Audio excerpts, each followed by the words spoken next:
Ito po, binigay sa Diyos sa amin. Yes.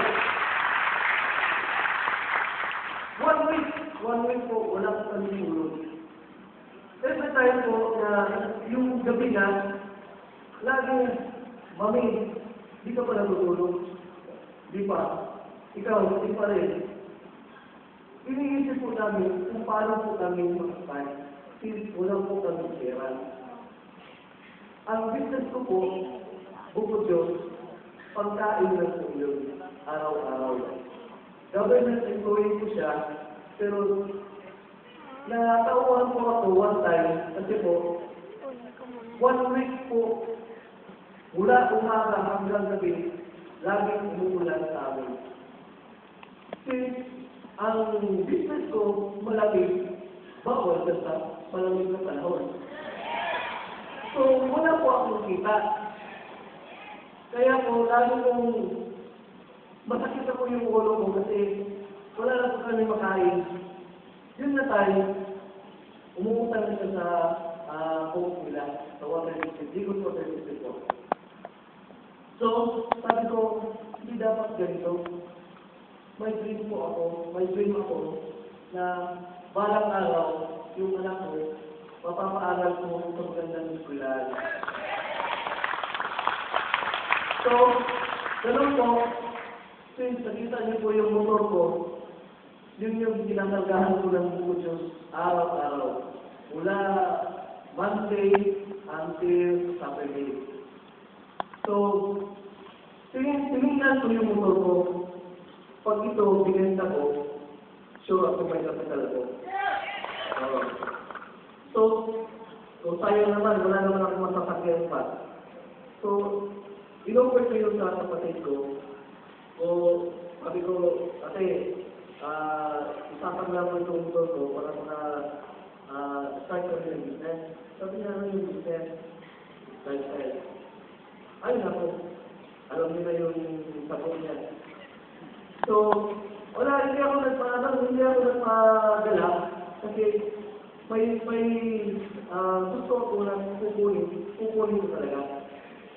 So, in-offer ng mother-in-law ko na, hey, gusto niyo ba yung business? Opo, gusto ko po.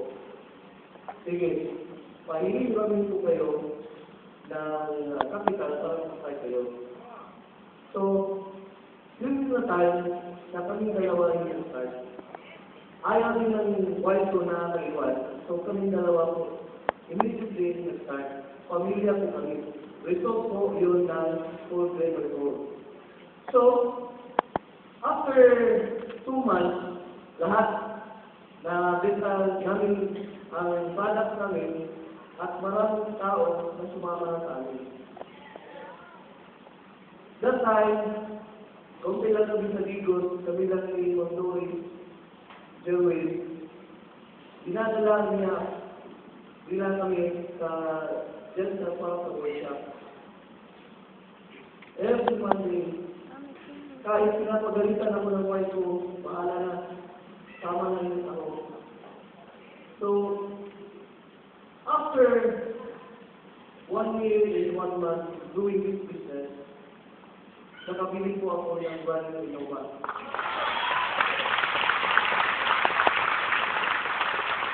Just imagine, isang buko Diyos vendor, nakabili ng Innova.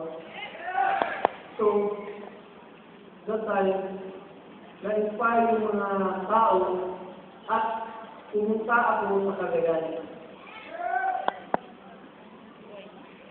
Doon ko nakita, sabi lang niya, bilog na siya. Bilog daw. Si Al at then pamilya niya. Sabi niya, Kuya Rin, gusto ko mag-start sa business. Pero, na-invite ko rin sila sa full flavor ko sa Cagayan, that was October. Hindi na rin makatulong. Same case sa amin na hindi rin makatulong. So, sabi niya, gusto ko mag-start sa business. Pumunta ka sa Cagayan para tulungan ko ako.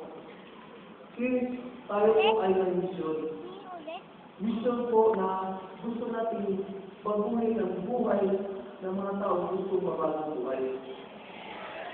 So, without any doubt, pumunta po ako sa Cagayan, kahit si Doris, tawag siya, Ding, sure ba yan? Kung sure na ito, ate, sure na ito, bahala na, basta sure ako dito. Tumawag ako kay Region, sa Ding, ano ba yan?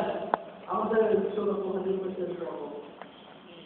Pagpunta ko namin sa Cagayan, pagkadating ko po, sinundo po ako ni Al. I would like to recognize Al Israel and his wife, Joy,